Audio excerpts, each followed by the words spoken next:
Doctor Gosula Sivabharat Reddy నియామకం.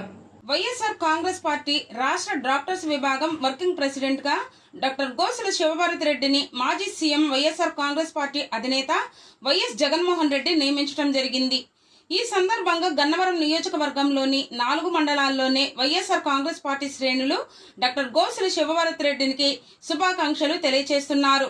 ఈ సందర్భంగా డాక్టర్ గోసుల శివభరత్ రెడ్డి మాట్లాడుతూ, మాజీ సీఎం మా అధినేత వైఎస్ జగన్మోహన్ రెడ్డి తనపై నమ్మకం ఉంచి ఇచ్చిన బాధ్యతను పార్టీ అభివృద్ధి కోసం నిరంతరం కృషి చేస్తానని అన్నారు. 5 ఏళ్లు ముఖ్యమంత్రిగా ఉండి వైఎస్ జగన్మోహన్ రెడ్డి రాష్ట్రాన్ని ఎంతో అభివృద్ధి పదంలో నడిపించారని, వైద్య రంగంలో ఒక ప్రత్యేకతను ఏర్పాటు చేసి మెడికల్ కాలేజీలు తీసుకురావడమే కాదు, వైద్య రంగంలో కొత్త ఒరవడికను సృష్టించారని, పేద ప్రజలకు నాణ్యమైన వైద్యం అందించింది వైఎస్ఆర్ కాంగ్రెస్ పార్టీ అని అన్నారు.